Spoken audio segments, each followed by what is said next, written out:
What's up, Cowboy Nation and Cowboy Headquarters? It's your boy, G, the number one Cowboy fan, Hampton, coming at you live, direct, and correct. Yep, it has been a while since y'all heard from your number one Cowboy fan, but nothing to report, so we're still in the same phase as we were the last time I reported. But I'm not gonna get on here and waste a lot of you guys' time of just rambling off. Okay, so when I do come on, basis it's more than likely it's about something. But I want to just thank all the subscribers and all those that are following this channel and all those that have not hit the notification button. Please do so at this time so you will be notified, since they're coming sparingly. They're not coming at back to back as before. So make sure you hit that notification button, and so you will be notified. So been doing a little digging and doing a little research and things like that, just to see what's going on out there with our Cowboys, basically. Like I say, same old thing. We're still talking about Dak. Dak Prescott has not officially signed anything as of right now. He has not leaned one way or the other if you're going to play on the franchise tag or what. But here's something that's been thrown around here lately. Now, let's talk. We don't talk about it long, but I'm gonna throw it out there. So the question was asked, and I know Michael Irvin mentioned this, but the question was also asked: do the Cowboys owe Dak for his past production? Do the Cowboys owe Dak Prescott for his past production? I'll wait to see what do y'all think before I give my opinion on this. What do y'all think? Is it possible? Well, from the number one Cowboy fan, I'm going to tell you like this.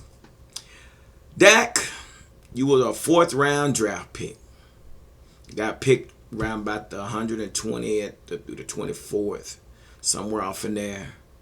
That was your pick, the 4th round, which you came in making by about $555,000 a year, which basically I think it probably 1.5 million, somewhere in that area, for your 4 years. Okay, and basically that is the pay for a 4th rounder. Okay, so Dak was one that came in as a 3rd string quarterback. Guess what? Basically got an opportunity to get a chance to play in the NFL. And we know the history of his gameplay. He did really well as a 4th round draft pick. And a lot of things fell in place in order for him to get on the field due to the fact that Kellen Moore broke his leg that one season. So basically he had the opportunity. But the question is asked, do the Cowboys owe Dak for his past production? No. Don't owe Dak jack. Dak fell down to the 4th round. He got paid what he was due. It ain't no back pay and all that. This ain't child support. This ain't a divorce or anything. Ain't no back pay and all that old stuff. Dak, you got an opportunity. You proved yourself as a little bit better than a 4th round draft pick. Sorry you felt that low. But that's just where it goes when you throw your name in the hat of the NFL draft. They just something felt that you was gonna fall that far, and you did, or somewhere in that area. But personally, I heard Michael Irvin talking about they need the back pay. That's not gonna happen. Stop. It's not gonna happen. Personally, that it is what it is. Now that you played your 4 years, now you're under negotiation. Once again, I said it once before, Dak, you should have been negotiating your 3rd year instead of waiting your 4th year, because here we are today. But anyway, we know Zeke got paid. We know that Amari Cooper got paid and all that good stuff. So, Dak, whatever you do, bro, I hope you got your head on right. I hope you got it twisted on right. But some more news about Dak, but we do know that Dak did pledge $1 million to improve police training. Take it how you may. This is something that Dak felt that, is needed. So he pledged $1 million to improve police training. And with all that's going on and been taking place over the last month, it's been pretty wild out there. So, so this is something Dak decided he needed to do, and that's what he did. So also, it's been told that Mike McCarthy has been in contact despite the business situation with Dak. So McCarthy is keeping in contact with Dak, which is basically needs to happen, regardless. Football hadn't started yet. So, yeah, it's a great idea for him to keep in touch with Dak, and hopefully we get this thing done so we can get ready to get this season started. But, yeah, so McCarthy's been talking to him. They've been staying connected, not sure what they're talking about, whatever. But, I'm sure you still have to, create that bond between your quarterback and the coach. So hopefully that goes well, and hopefully McCarthy can talk him in and say, look, man, get your butt out on the field so we can get this thing started. Because if you don't, we got Andy Dalton, which is a great business move.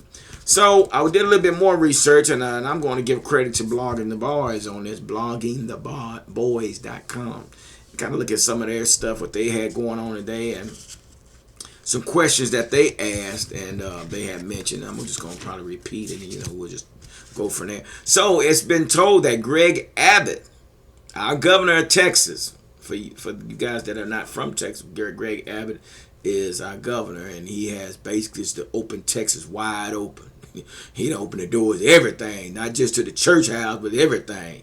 But basically what Greg Abbott had mentioned, he said that he would allow 45,000 fans at the AT&T Stadium. So my question to you, is it a good idea or a bad idea? What do y'all think?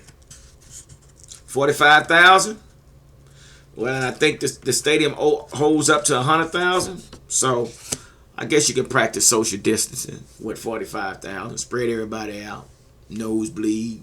I mean, it can be done. It really could be done. So, personally, yeah, I would go to a game. Man, to really be honest with you, man, I've been moving around. I just got back from Port Aransas a week ago. So, man, I just been smart, washing my hand, keeping my distance, and, just doing the things that our mom and pops taught us when it's coming up as kids. So, wash your hands, cover your mouth. Things like that. So here's another question. So the question was asked by Blogger the Boys. Deante Burton was a receiver at Kansas State University. Dude stands 6'2", 205 pounds. And I was looking at some of his high school highlight. Really don't know much about this guy, but we picked him up. We signed him from the coach practice squad. So his high school tapes. And he was a man amongst boys. I mean, they couldn't stop him. This kid was huge amongst the other players. He really specialized in kick returns and punt returns, but he played a lot of receiver and played some DB. But went on to Kansas State, played receiver at Kansas State. Okay, so looking at his highlight at Kansas State, man, this guy looks good. They say he ran a 4.4 and a 40.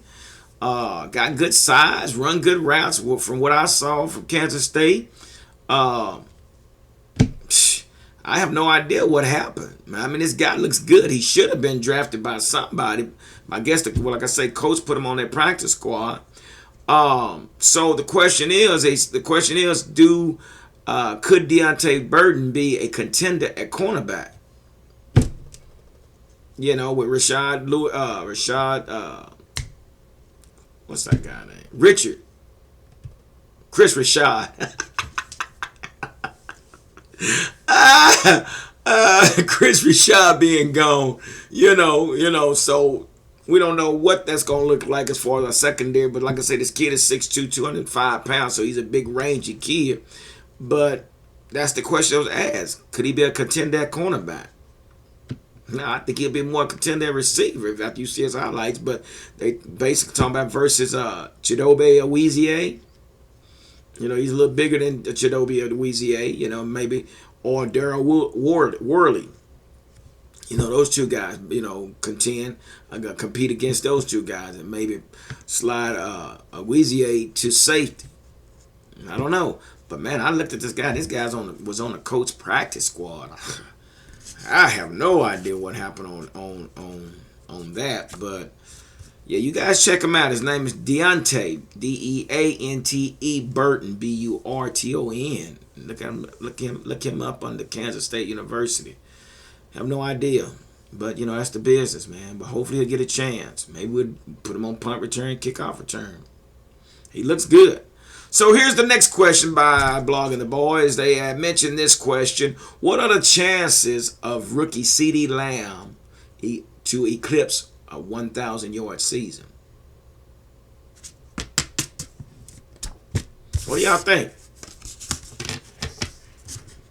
Yes? No? Put it down there in the comments. Y'all let me know what y'all think. Personally, I think he can do it.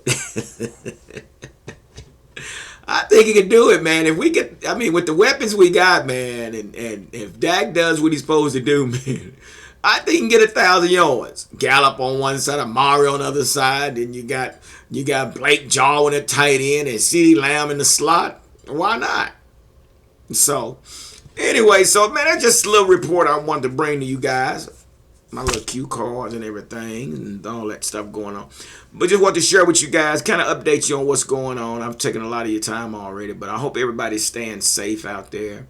Continue to being positive. Continue to walk in power, not in fear. And continue to treat others as you would like to be treated. That makes sense, doesn't it? It really does. So let's get past this pandemic and this pandemonium that we're facing on a daily basis.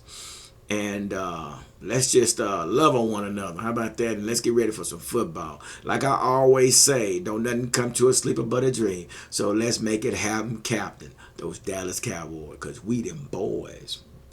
Deuces.